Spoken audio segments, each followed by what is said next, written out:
Well, good afternoon, everybody. Really great to see everyone hang on for the final session for this wonderful afternoon here at Drupal Camp. So, my name is Michael Nolan. I'm here to talk about going beyond UX and building a brand experience for your company or organization. And even before the introduction part, I want to actually introduce what I think is one of the really key ideas behind brand experience and like why it matters. I like to call this 1 is 100. My first real experience with this, I was working at a public supermarket in high school, one of my first jobs, and I can actually still remember, even though it's been 25 years, my first customer, because she was someone, she wanted paper bags, and she wanted to bag them herself. She did not want the grocery bagger to do that. And so I learned this, and then the next time I saw her coming through the store, then I said, like, okay, I recognize her, so I'll tell you what, I'm going to take the paper bags, put them on the table, say, here you go, ma'am, go on ahead. And she's like, you know.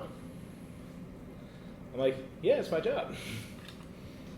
And she was just really happy. It's like, well, like, usually everyone at a big store like that, it's just a nameless, faceless thing, but it's like, oh, like these people know and like care about my preferences as a customer. Because here's the thing, it is true, like that first day of work for me, that may have been like 1 out of 100 people that I saw, 1% of the customers I saw, but I am 100% of each customer's checkout experience. And so that's something I controlled. And so the question is also, how did I know this person's preferences? It's not like random luck, it's not because I was talented, it was actually because that company places a very high value on customer service. And so they made it very, very clear during training. These are tricks to get to know people's names. Here's how to make small talk for conversations. Here's how to make people feel comfortable. Here's how to like recognize key things so that they feel very welcome at our store. And so this is the idea, once again, that every person you serve, whether this is students, people served at a nonprofit, customers, clients, oftentimes with digital marketing, people think like, oh, I just need to build a pretty website, get people in, these are all numbers to gain. But you have to remember, they may be a small percentage of your customer base. You are 100% of their brand experience at all times. And so this is something I'm very passionate about. And this is what I like to do through my company, OneCloud Media. So I am Dr. Michael Nolan, the CTO of OneCloud Media. So I oversee just our different technology implementations, what frameworks we're going to use, what processes we're going to use. I really like to talk earlier about governance because it really is true. If it's not done right at the top, like you can't expect anyone else to do it either. Also funny too, I came from a totally different field. I initially studied chemical engineering. I started writing software for my lab. That's how I got into this field. But even there, the reason I got into that initially is because I was always curious about where things come from and how things are made and how they're delivered. And you'll see how that factors into this talk. Also, something I do for fun is I write graphic novels and comic strips. So I've got a couple out now that I've published, and I'm looking forward to publishing more, but I'll tell you what, that's a very brand-heavy industry. But what's funny is I'll see guys, like, they put so much effort into their art, but then when you order it, either it shows up really late or it shows up, like, dented up in, like, a padded envelope, and, like, they ruin their brand experience. So what we're going to do in this talk is I just showed you the 1 is 100. We're going to talk what brand experience is and how its back-end processes and procedures and governance carry forward to the front-end experience. We're going to look at a case study where this is well applied. The client of ours called Paradise Beach. And then finally we'll do a little exercise at the end, the card I've been passing out. So what is brand experience? It's brand and experience. So we're going to define these two words a little more carefully. What is a brand? And there are a lot of wonderful internet memes that make fun of brands and branding and corporate branding. But actually, I do think brand is very important, and the definition I like to use for it is abbreviated identity. As you know, you go into any town, you'll see off the highway a lot of fast food places. The thing is, each one of those has an identity. So when you see that sign, you don't just see a logo, you see an expectation. You go to McDonald's anywhere in the world, you know you're going to get McDonald's. And you know what that tastes like, and you know what that experience is going to be like. And it's because they have very carefully set up that experience, right? You go to Chick-fil-A, you expect the cashier to say, "My pleasure." And the thing is, none of those are accidental. Every bit of that is intentional. Every bit of that is designed as a part of this is who we are. And that carries just as much for what goes on that you don't see as much as what you do. An approach we also developed for that, and we're just going to seed this idea for our later exercise, is what I call 5 under 5 at OneCloud Media. So this is 5 words or less to answer each question. Who do you serve? What do you do or what do you offer? Yes, please take pictures of the slides anytime you want, although these are up on the Drupal Camp website. Where are you found? Where is the engagement? When are you available? Like, what is your availability? But finally, why? Why are we doing this? And oftentimes that why is a huge part of the identity. Next, what is experience?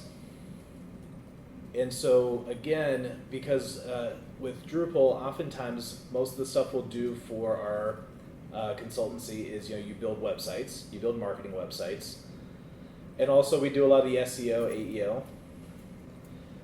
But that's just the initial discovery. That's the top of the sales funnel. Oftentimes we don't think about hey, what happens when people get through the end of the funnel to the other side? Because the full experience is, yes, someone discovers you initially, they'll then begin to engage with your content, then comes the encounter when they actually, they buy the thing, they go to the place, they see you. But then afterwards, then they reflect. That's both internally, they think about the experience they had, but also they reflect back their experience by they try to articulate what happened. And so the thing is, you can inform branding through experience. So you can curate the experience, you can train on all these things. Customers communicate it back. And the most important thing is to be clear and consistent. So in this case, oftentimes you'll hear the phrase authenticity thrown around. It's this idea of hey, I know who I am, I can explain who I am, and I can show who I am. And then other people afterwards, it's yeah, that's who they are.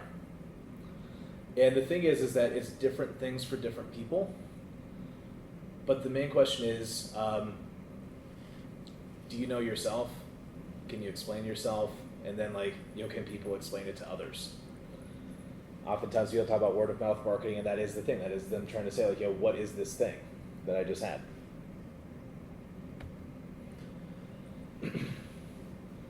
And so what we've started to look at for OneCloud as we take on especially corporate clients is this question, hey, we can make flashy websites all day.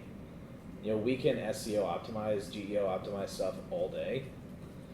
But what are we actually getting people into? Furthermore, what is the experience we want them to have? And what I've started to notice is that when we set up our analytics, it's one thing to just say, okay, here's how many people came to our website, here's how many people came through.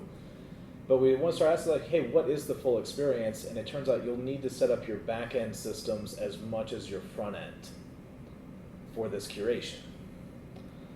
And as you pay attention to the back end more, you actually see a lot of opportunities that will give advantages or that will fix issues. And this, of course, can apply to a lot of verticals, not just to company cases, but also I think of any service organization too. What is the experience of going through a place? Now that brings us to Paradise Beach. So we started with them with the end of 2023. We took over from a different platform vendor before that. One of the fun things too is oftentimes when you do case studies, you want to talk about how great our company is, but really we were just a piece of, we really think the client was the hero of this story. He says I want to get every part of my business right, and when he said I want to get my digital right, he came to us and we helped him get his digital right. So we will look into that, but I do want to talk about how this really is a full, like, end-to-end, like, we communicate the experience, we give people the experience, we help them reflect it back to future customers. We want to show the effect of that. So, we're going to eat our own dog food a little bit here. PVC's 5 under 5. So this is Paradise Beach, Cozumel. So they are located down in Cozumel Island, Mexico. Their who is cruise passengers seeking beach clubs.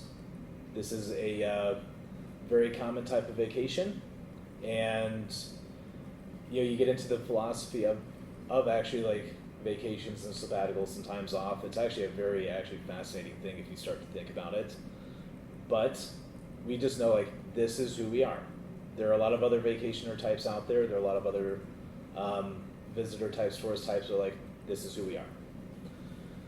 And what do? Beach club experience. Where? Cozumel. When? It's during the daytime, year-round. It is timed to the schedules for how cruises work. And their why, because PVC wants to be the Cozumel Beach Club experience. This is the place you want to go. If you go to the competition, it's because so many people wanted to get in, you couldn't get in. You didn't book soon enough. And so it's a very simple principle, but as you start to think about it, we'll show you like how this really does begin to stand out when you start to look into practices. So now the brand experience, it's flow. It turns out, like I did not know this before we got into this job, that actually cruisers are a particular community of people. And they have a lot of their own personal communities, how they talk to each other, like what matters to them. They have their own kind of like internal celebrity influencers. So it turns out, that's where the discovery happens. Then they can engage. They could engage through us. There's also a lot of third-party places that do bookings, and PVC is connected to a few of those. So also, again, part of the Drupal technology stack, because Drupal is so API-friendly, it's easy for us to integrate.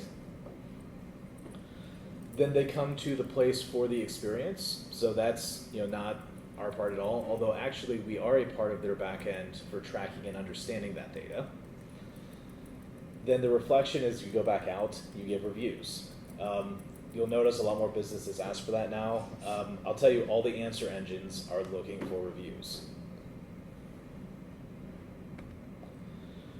Now, for the business itself, the guiding principle there, this is another thing I didn't know about the tourism industry until we really dug into it with this client. But the goal was maximize experience delivered per dollar. So the thing is, like, when you buy a ticket to a place, $50, $100, $150, you think, oh, $150 of value is going into it. That's actually not true. In some cases, if they use a big platform provider, that provider is taking a cut. In fact, a substantial cut. And in fact, they cut their operations costs in half on that side of it just by working with us. Next thing. Where are you going to source all of your material? So I did not know that Cozumel Island had a Sam's Club, but it turns out most of the competition goes to Sam's Club. And the question is, do you really want to set up a cruise vacation sale all the way across the Gulf to eat Sam's Club? No. Because again, who do we serve? We serve cruisers looking for a beach experience. So, for example, like they had built their own bakery. They've actually done a number of other very particular things for sourcing that they want to make sure we are the defining Cozumel beach experience, and that's because every part of our service we think, how can we do it better and deliver value and not just rely on cheap off-the-shelf stuff. And it turns out when you do this, you create structural advantages. So of course, the sourcing was one. I guess at the bakery that was really interesting, but also just all the continued work there. We've learned a little bit because we did some HR stuff for them about their staff practices. They're very intentional about taking care of their staff. It's actually one of the most practical things any business can do. We can talk about all the causes in the world, like do you take care of your own staff? And so we even put in systems in place to make sure that that's happening. And then also finally too, for the customers, to be clear with them as well and to serve their needs. And guess what? When it came to the website, same thing. Just repeat the exact same thing. Maximize experience per dollar. So we want to make sure that we do not just use whatever off-the-shelf service that incurs fees that just like adds up to these back charges that people pay for nothing. Everything is, hey, because of Drupal, because of a lot of modern tooling, because of open source, we can actually deliver a very good experience with very little overhead per ticket. And therefore that gets to our goal. So we needed to give them a reliable site that doesn't have a lot of overhead. It needs to be straightforward to use, it needs to have a lot of automations. It also needs to be good to collect good actionable data. And we get deeper into the project goals, but you can see from our design here, we wanted to be fast and easy. I remember originally we had a 2-step process. We reduced that to a 1-step process, and we had to do that live. So it's like we had this. It has to look good. It has to be flexible. It has to pivot. It has to be like hey, like we want to report on the entire data set, and we want it real time all the time. And it turns out there's a really great platform that does that, and it's called Drupal. So again, Drupal Commerce really is great. The form API for cases where we don't want to just go through views and such. Again, we get it to do exactly what we want. And the cool thing is, hey, Drupal scales when it's done right. So again, Drupal by its nature actually is a very cool advantage that you can build into when you work into these like large volume sites. Now I'm building it from back to front. I had mentioned before about just deep system level. That again, for every ticket purchase, we want as much of that money to go back to the customer's experience as possible. So we came up with low overhead payment gateways. For systems like what the staff need, because again, like you don't want to spend a whole lot on administrative staff. We said, okay, like where between, currently it's like just the deterministic reports. We're now starting to look at like what's the safe way to do AI reporting. That was another great talk today. To say how can we like really get an understanding of this data to empower the administrative staff. And then finally, just all the standard integrations you expect with a modern framework. Drupal it's amazing just how much it just does right out of the box with this. Then we have then this is just showing the booking system. So these are also some small things when you do a commerce site. Anything that loads slowly, you should have a nice preload image. So I came up with this really nice GIF actually if you ever go to the site. Another thing again is no one wants their vacation experience to be arguing over administrative stuff. So we try to front load as much administrative material in the beginning. It's a very tiny red text here, but what happens is the system is counting who has booked, and it will not let you overbook certain add-ons so that you don't come back and say, oh, I misspent. So we try to give them the right experience from the start. Getting deeper into it, another common thing that happens in this industry is sometimes bad weather will cause cruises to cancel. They have a policy of, don't worry, we will refund you automatically if your cruise cancels. So we have a way of collecting that. Also too, a couple of times the client has asked, hey, can we add another cruise into our listing? Well, Drupal has great systems in its entity framework to say, hey, you can manage that yourself anytime. One other fun thing we saw too is with the data collection, people often don't scroll down pages. So again, we just put in a little algorithm to say hey, did you forget to book this thing? And again, Drupal's so good for developing these kind of algorithms. And I'll tell you, it's not a huge percentage, but I would say 1-2% every day. People do forget and people do want to book something. Now this one, because this gets into sensitive stuff really fast, I'm very limited on what I can show for the backend POS system, but what I did want to show here is that on the top line, everything is push button. So you can imagine you have someone at the front desk, they have a screen. They can tap people in very easily because, again, fast check-in. Another fun feature too is a lot of people have repeat bookings, and so and in that case, their check-in button, we changed the color on it to say, hey, this person has been here before, just so that they could say, hey, good to see you again. And this is also a very interesting question we can talk about afterwards for like, how much and like how much to like show to who. But I mean, these are kind of things that people really love for customer service. They want to know that they are not just a statistic, that you know something about them, and like we want to facilitate that communication. Then finally too, for longer term marketing questions, we have all the standard tracking, so of course your GA, GTM. We also monitor reviews because if people complain about an issue, we want to make sure that it is addressed quickly. And once again, engaging the communities. So like we want to know what the trends are. We want to make sure that we are in place to serve people's needs as they come up. But likewise too, if something's going wrong, like we want to catch it as soon as possible. I even remember like just sitting on a meeting and like this review pops up and they're like, hey, like this meal didn't come out correctly. And then like the next day here's like, hey man, like give me the guy from the kitchen, like he needs to see this. And because hey, like again, we are 100% of the brand experience, and it's easy to forget sometimes. And same thing for the down edges.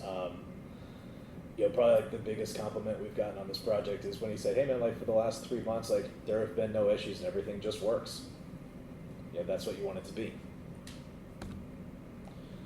Now here's the result of that. So we did have a little bit of statistics to show here. So one thing is, PAX is another word for people. The thing is, there are a lot of different ways to increase your revenue, like raising prices and cutting corners and that sort of thing. We're not big on that. What we want to say is, did people really enjoy this and want to come back, and them and their friends come back? That is the success. And so we can show, yeah, more people are coming. Also, it was a gain in market share. So it's not just, hey, more cruises came, so therefore like we're just catching the rising tide, but not like we're actually gaining market share. Because again, our why is we want to be the experience for this place. Another fun thing too is increasing for the add-on purchases. So again, more people, more in-depth experience. So, but the thing is, we have the tracking in place to say, from these behaviors, like that's what we want to do. Since we specifically were web booking, so not just like people who like walk in with the taxi recommendations or like book on like V8 or one of the others, we also got a really substantial increase and actually a net conversion.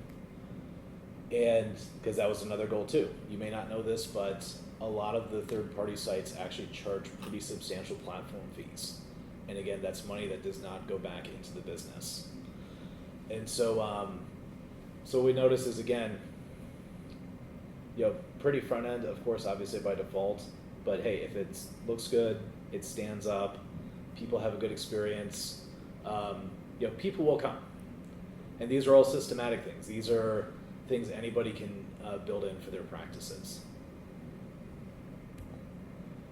So now, we're going to take a few minutes. We're going to do the exercise. I've been passing the cards out to everybody. So again, this idea is like from the very beginning, even before the start, we had the 5 under 5. Who are we for? Why are we doing this? So I want you to try this for your organization. Just write down. So it's who do you serve? What do you do or what do you offer? And then for your availability, where and when are you found? And then just think for a minute, why do you do this? And then we think about the question of how. Is this for like the organization we like work for, or is it just like? I was gonna say, so I'd start with the organization you work for, and since you're a student, one thing. University. Actually, in your case, I'll do it. Think about like if you're gonna start applying for work, what would you want to do?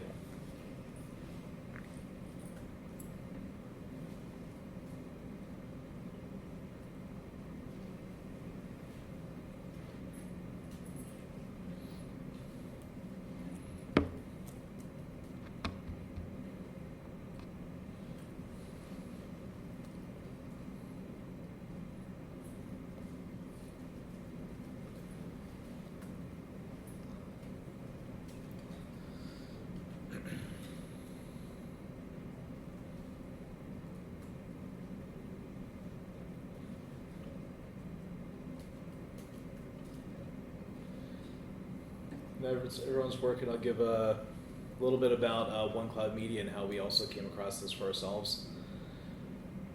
We went through a huge transition in 2024, mainly through 2024. We had a change of ownership, and then we started to change up a lot of our business, and that was also right around early 2025 is when I moved into my current role, and I just really had a lot of questions about who are we as a company. And one thing we decided, because for a long time we were just we're the Drupal experts, and we still are, we're still very good at what we do, but we started thinking is there more than that? And we really started to think about this question of, we wanted to be enabling technology. So if it's web technology and it's going to help your business's practices improve, we want to do that. We want to do that through Drupal, but also if there are other frameworks where it makes sense, we've been getting into Laravel, right? We just want to build something that will work for you.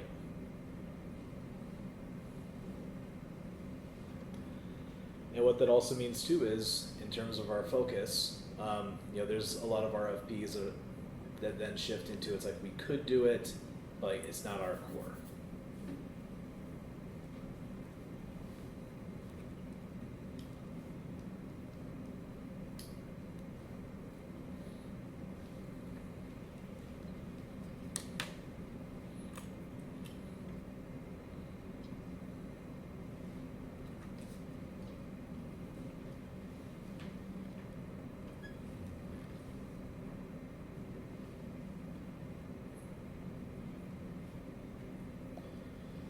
And then you'll notice I gave a lot of you 2 cards, because I see a lot of people trying to finish up. I gave you all 2 cards. So actually the second card I'm going to say take with you.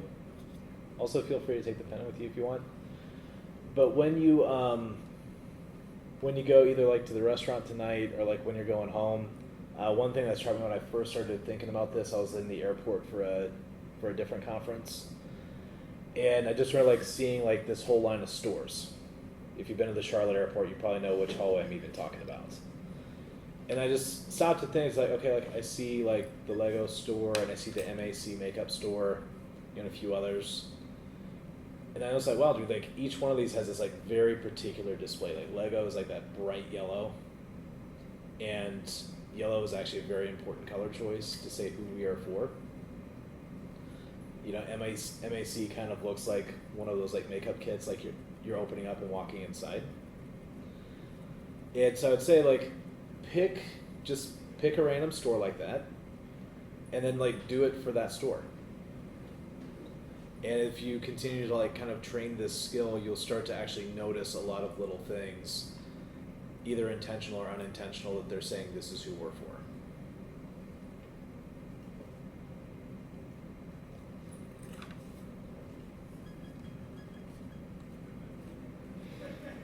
Cool. And to wrap this one up, again, this is kind of a thing that's just my real passion, is to really get to this brand clarity and consistency question, to say, hey, this is who I intend to be, but then here's who's actually coming across. And this question of what do I need to put in place that I'm being the person that I'm really intending to be. Oftentimes when we hear about critiques of brands and corporate branding, it's really because the company itself may have lost its way, and they're just we're just grabbing on to whatever trends that we can in order to stay relevant.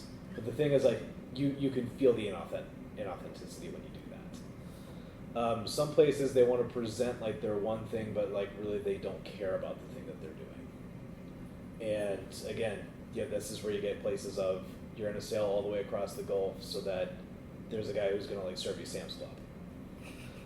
And why does that happen? Because again, not everyone thinks through this consistently, but when you see people who do, they really stand out. And that's what I would just say, is that's the thing. I just want to see a world where everyone stands out, doing what they really want to do. So guys, just want to say thank you so much for attending here, and I'd love to listen to a few of you guys talk about what your 5 under 5 is, and of course field any questions.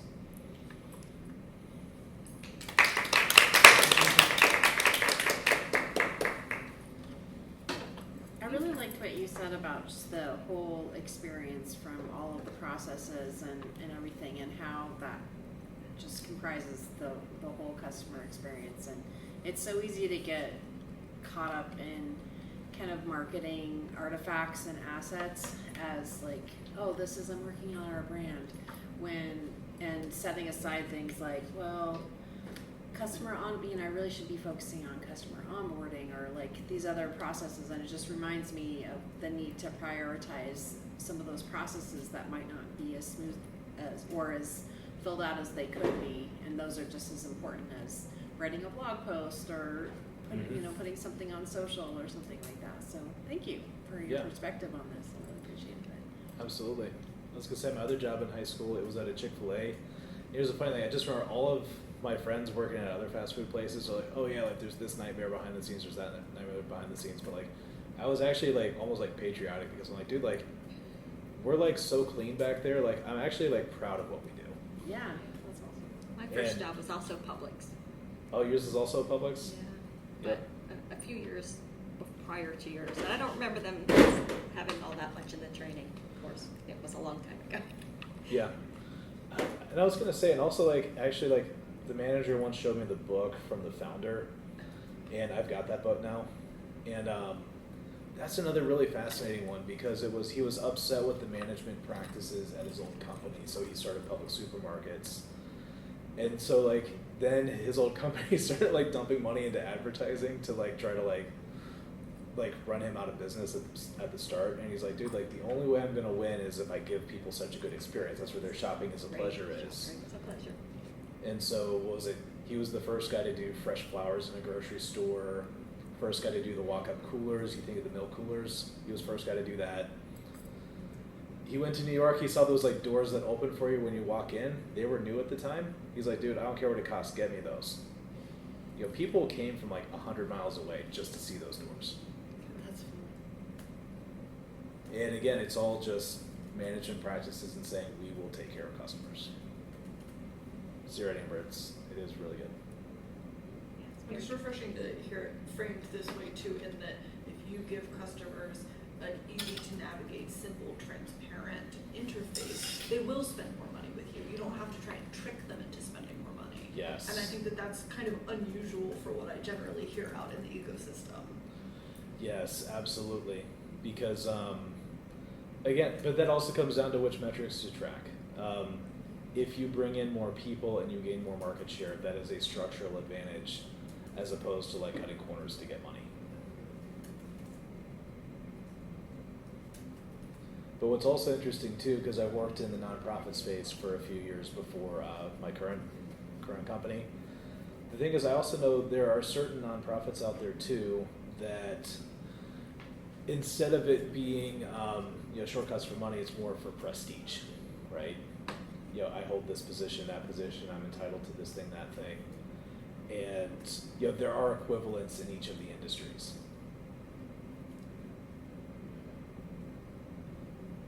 But yeah, I like what you said also about like the total experience and, with the, graphic novels and, they don't care about the unboxing experience. I mean, that's part of the whole thing is that you receive it and you're excited and then you get it and it's just, bent and mangled by the transportation process. So yeah, I mean, it's the whole thing. It's the whole package.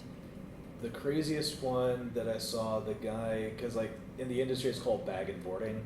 It's like there's a very particular like backboard and then like a bag that you put over it to protect it. But there's one guy, he also did it in Ziploc bags.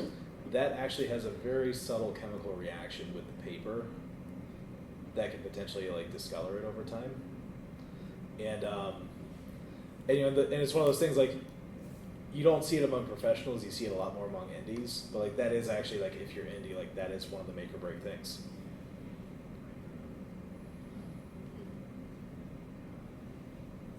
Because you're right, actually, like I've bought like a lot of different ones, like as I study the process, and yeah, the people who put thought into the unboxing, you're right, it's a big difference.